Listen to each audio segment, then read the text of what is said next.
Welcome to the Old-Fashioned Masonic Podcast, where we talk all things Freemasons, while drinking an old-fashioned.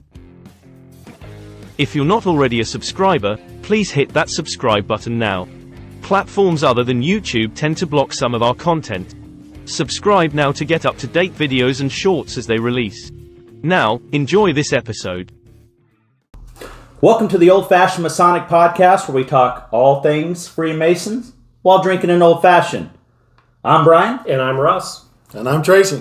Tracy's back. You saw him on a previous episode. Past Grand Master of Kansas, current Grand Secretary of Kansas. So anybody that's been a secretary of the lodge or at the Grand Lodge level, you know he's busy. So he's actually in town, so we wanted to suck him in for a podcast. And when we get one, we like to get two. And this topic today is going to be about Masonic Investigations. What does that mean, right? So we're going to kind of give you some topics that we're going to talk about and kind of dig in just a little bit deeper. So on our agenda, we're going to talk about the ask. We're going to talk about then the discussion after that, the petition, the initial background check, receiving the petition, the investigative committee, the report committee, and then the vote. All of that really happens when somebody is seeking out Masonry. Fair? Did I miss something in there? Is that a good high level? Nope, I think that's good. Good bullet points. All right, so let's go into the ask. So, most forceful, on your podcast, you talk about being in a parking lot, and it's like, well, what do I have to do to join?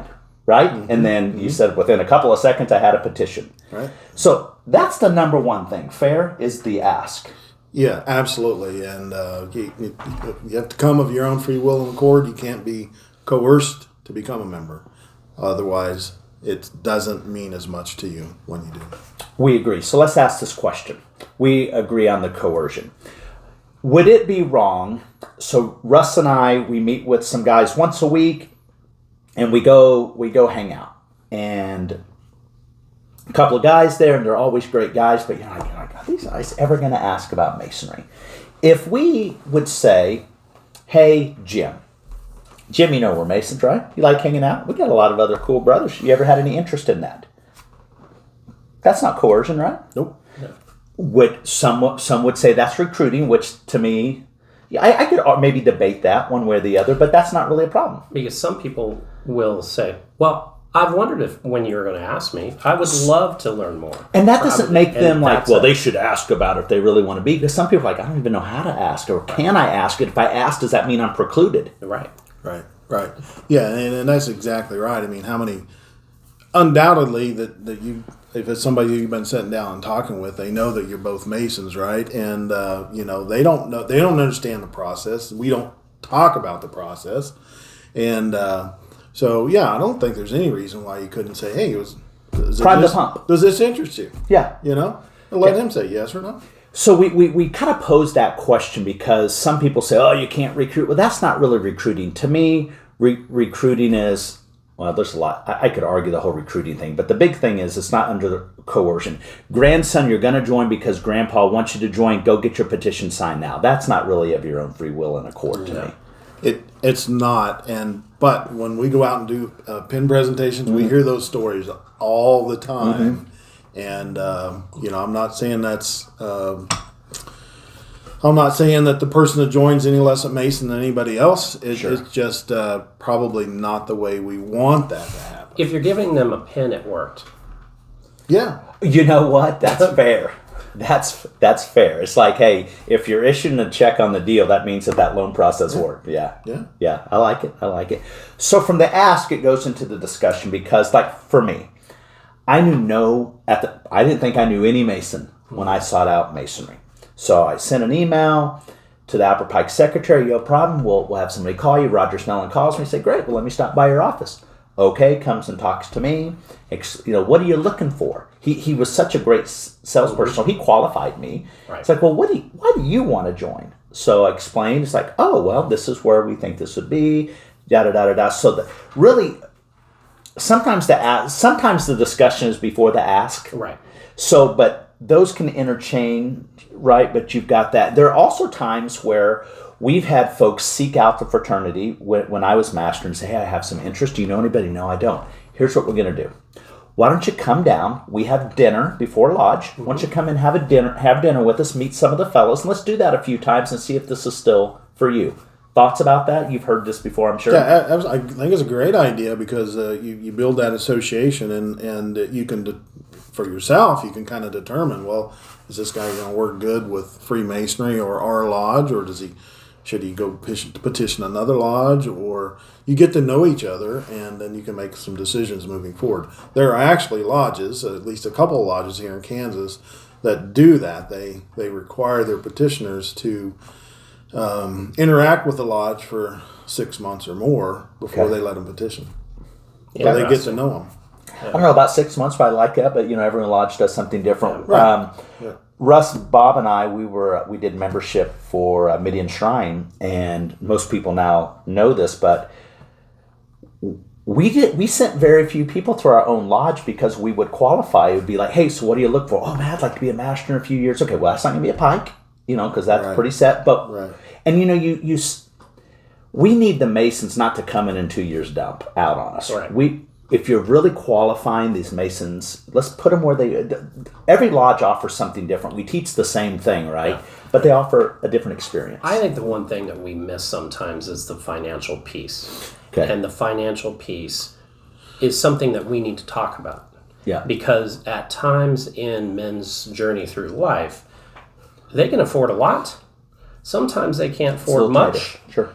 And at no point in time should you be putting someone in a situation where they're having to choose between a fraternity and their family at times. And so not only is that a part of the investigation, which is later, this is actually sort of the upfront. So I agree. What's your life? What's going on? And then tell us. And normally you can sort of sniff that out pretty quick that, hey, we believe that you are a good candidate for Masonry, but here are some concerns. Let's tee them up for success, right? Not get them in and then they just can't be a part of it. Yeah, your investigative committee really needs to be, I don't want to use the word trained because I think it's this whole orchestrated thing, but really needs to be trained about what cues to pick up on, what to ask. Roger Stellan and myself and Donovan Blanks, we would go and we would investigate. One of us would always take a role. One would be just to sit back and observe. Not really listen to the words, but watching how they're saying it. And so then we'd kind of tie our notes together, or that would prompt the next question. So now we've got the ask and the discussion. Now, after all that, they're going to submit the petition. So we're going to speak for Kansas because Tracy could probably talk in other states. So in Kansas, we have just a beautiful petition. It needs some recommenders and it needs 2 signers. There's also some questions about their belief. And, but above all else, that petition, that's the time you need to be really honest. Things happen in life because if you're not going to start out honest, you're going to have real problems as we continue through the process. Anything on that petition that maybe we need to clarify, tighten up? The only thing would be is that the petition for the mysteries is in a paper form, and you need to get that from your secretary. We have them at the Grand Lodge office. We send them to the secretaries. We don't charge for those because we want them in the original form. We don't want them copied off on a copier and handed to somebody in 4 different pages. We want the original petition handed to them. It's a little psychology there, right? Mm-hmm. I've got to fill out this paper, and it's going to take me 20, 30 minutes to fill it out. Right. That's the first test, right? Mm-hmm. You fill it out or not, you know. So, yeah. And it's a formal document. It's a legal side. Well, here's the other thing I like about it. When I came in, I got copy of a copy of a copy, and I looked at it, I'm like, oh, okay. I like stuff a certain way. Russ knows me. I like stuff a particular way. Yes. But to me, that's your first start. That's your brand. It goes back to your brand. So I'm getting something that's been copied 4 times and may not be straight in the words. Yeah. So at first I was like, this slows down the process. But the more I thought about it, it was a really good move because that's the first impression of it. It's got the cool little look of the seal on there. Exactly. And if you've presented a petition to someone, also just sit down and go through it with them. They don't need to fill it out in front of you. Just walk through. So if they've got a quick question, they're more apt to just answer, oh, okay, clarify this, okay. And they're more apt to actually get it filled out than to run into a problem and then they'll throw it on their dash and maybe forget about it. Yep. The other thing in Kansas that we ask for, so when you go to submit that petition to your to the person who's going to turn it into the secretary, forget the monies. Every lodge has something that they require a little bit different. Some it's all or portion or whatnot. But in Kansas, the time that you're filling out your background or your petition, you will submit a background check, all electronic, $20-25, whatever it is now, and you'll get it back. We ask for it, at least at our lodge, to be put in a sealed envelope, separate from the petition, but also in an envelope turned in. Our secretary opens it up and looks at it, basically verifies it. Your background's not floating around the lodge. It's basically to prove what you say. Yep. Is that fair? Are we handling it the right way? Exactly. That's exactly what's supposed to happen. And that's a fairly new, the background checks, maybe 2010 or 11, 12? Started on April 1st, 2012. Okay. I remember that, and here's the thing. There was a big uproar at our lodge, and one particular member, they're just going to kill Masonry. And I said, hold on, let's walk through this. Here's why it's not going to kill Masonry. I just assumed when I came in, they ran a background check, right? You would have made that assumption, yes. Right. So the new guys coming in, they don't know any difference. No. And if the extra 20, to Russ's previous point, oh, that's an extra $20, Masonry's not for you. Yeah. It is not for you. If $20 one-time background check fee was too much, you're not ready for us yet. No. We're here for you later, but get it together, and we're here for you. Any candidate that I'm a part of bringing into the fraternity, I also ask for all the money up front. Me too. Because that also is the test of whether or not they can actually, it's time for them. Because if they go, yes. Or better yet, when they go, so that's for a year? We get that all the time. Hold on. I thought that was for a month. A month. Yeah. Oh, yeah. We get that. So we could go down the rabbit hole about what we feel about fees. Yeah. But I've had a couple of guys over the years I brought in there say, so $150 a month? No, it's a year. Oh, that seems like it should be that a month. Yeah. I have had people do their petition and write a separate check off to the side for their perpetual. I don't push perpetuals anymore. So to do the perpetual once they went through, because if you really thought that was the case, sign up and do it. Yeah. So now let's go back. So we've done the asked a question, the petition's in. So folks, if you're not a Mason, here's how we handle the petition. So it comes into the lodge to the secretary, and at their next stated meeting, the secretary will be asked a question. Hey, do we have anything? The secretary will say, yeah, I've got a petition or petitions. They'll read the petition out loud in lodge. Okay? So at that time, everyone's going to hear who's coming in. So I've got John, he's here, he works here, he lives here, hey, da-da-da-da-da, and he's recommended by. At that point, the lodge will say, okay, and they'll decide from there. They'll vote. A lot of voting in Masonry. We vote for, if we want green beans or asparagus. Lots of voting, right? We vote to vote. We vote to vote, right? So from there, we say, okay, yeah, this makes sense. It's turned over to an investigative committee. And lodges should have a dedicated investigative committee, and that's what they do. So now it's turned over to the investigative committee. So sometime between the end of the lodge meeting and hopefully before the next meeting in 2 weeks, maybe it's a month later, they are to do their investigation. So this is where I'm curious to see, you've heard a lot over the years. So here's how Pike has done it when I was on investigative committee. We'd have a 3-person committee. We would reach out to the candidate and say, hey, we've got your petition. I'm Brian. What's a good time for us to come stop by your home? And to say, okay, it's on this way, Monday. Great. I'm going to have a couple people with me. All right. And I'd always get the question, hey, anything I should wear? My answer is this. I would wear what you would want to wear the first time you meet somebody if you're wanting to join an organization. I just kind of leave it. Descriptively vague. Yes. Right? I've never been embarrassed to be overdressed. So we would go to the lodge or go to their home, and as much as we talk to the candidate, we've talked to them as much, we talk to the significant others as well to kind of let them know what to expect and ask some questions. No, we're not devil worshiping. All you Illuminati followers, that's not us. That's not our thing. The other thing we really preach is don't go tell your spouse you're going to a lodge meeting, you're out doing something stupid. Don't bring us in the middle of that kind of crap. Nope. So, but we have a real conversation. What are you looking for? We know some lodges that they've actually looked in cupboards and looked in the closet, make sure the kids had clothes and shoes. To me, if something's triggered me to do that, I don't even really need to. Because it's in my mind that questions. Right. We're not looking to see how clean you keep your house, but if I've got somebody coming over my house, it's clean. So, I mean, but there's a lot of things we're looking at and discussing. We want to know, we're going over your petition again with you too. Mm-hmm. How do you know this recommender? There's just some questions and conversations.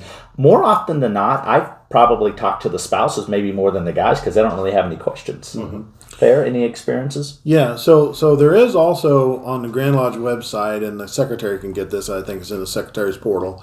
There's a list of, I think, 20 questions, suggested questions that you can ask the candidate and his family. And I think the terminology on that is you're supposed to ascertain these questions. So you just and it goes through the gamut, right? I mean, it's the cost going to be detrimental to the family, and there's several questions. So you don't have to ask them 1 to 20. Yeah. Brother Masons, don't sit there. Don't do that. It's a discussion. You need to know what those questions are. Some answer 2 or 3 questions down.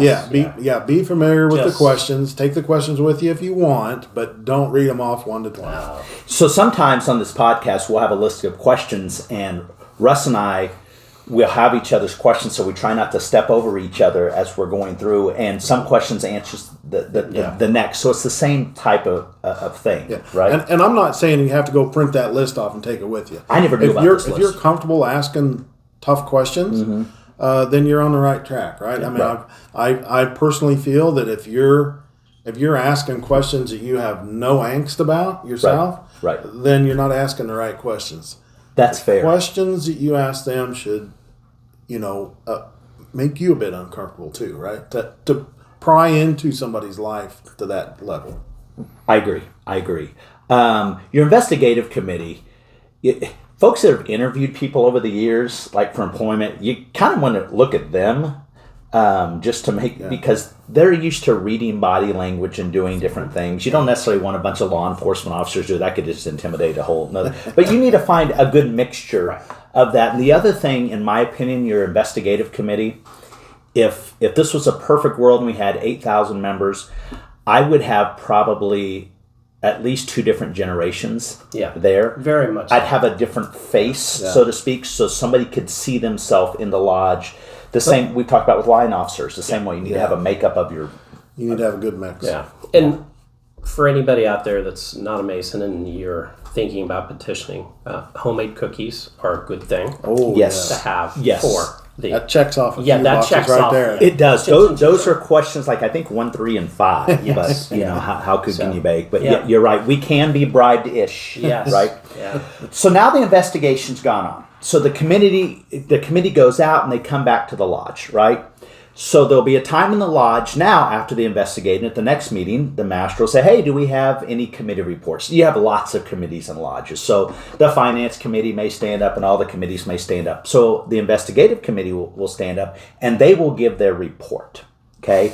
And it's not like this detailed report. It's usually a couple of words, right? It's either we're all about the dude or we're not about the dude. Something in that effect.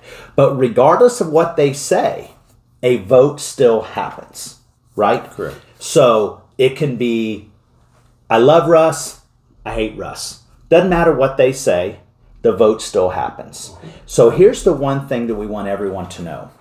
Whether there's 10 people in the lodge room or there's 1,000 people in the lodge room, the votes are unanimous. That's just how it works. We're not going to go into a bunch of details, but the other thing we do is, the vote's the vote. We're done.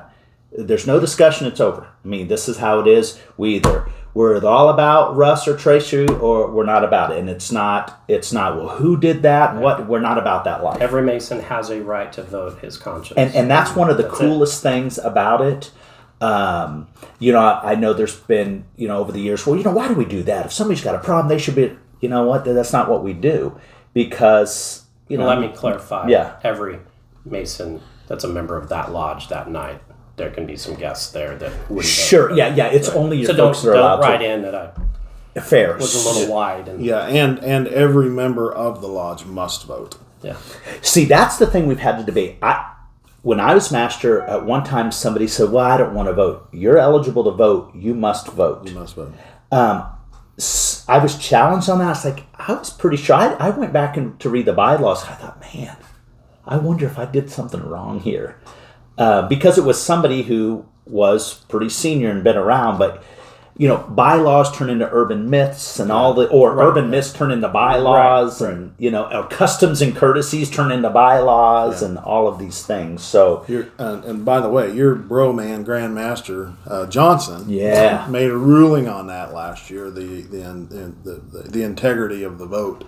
There was a issue that came up, and his ruling came out, and you're right. When the vote happens and the master confirms it and he announces it to the lodge, that's it. It's done. There's no discussion done beyond that. And the other thing is, just cryptically, if I were to bring my son in, I don't have a son, so I can say it. If I were to bring my son in, went through all the process and everyone loved him, and then all of a sudden the vote wasn't unanimous, if I would lose my mind and say, you guys are idiots, I got problems.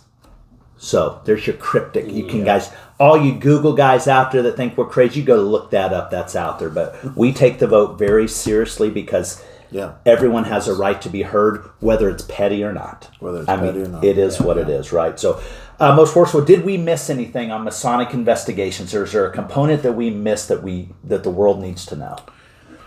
No, I don't think so. I think we covered it. Everybody that does join a lodge in Kansas now, whether they're coming in through the mysteries of Masonry or joining as a plural not a plural member, but a dual member from another jurisdiction, they have to do a background check. Even if they're a 50-year Mason from Missouri and he wants to join a lodge in Kansas and he's never been a member in Kansas before, he's got to do a background check.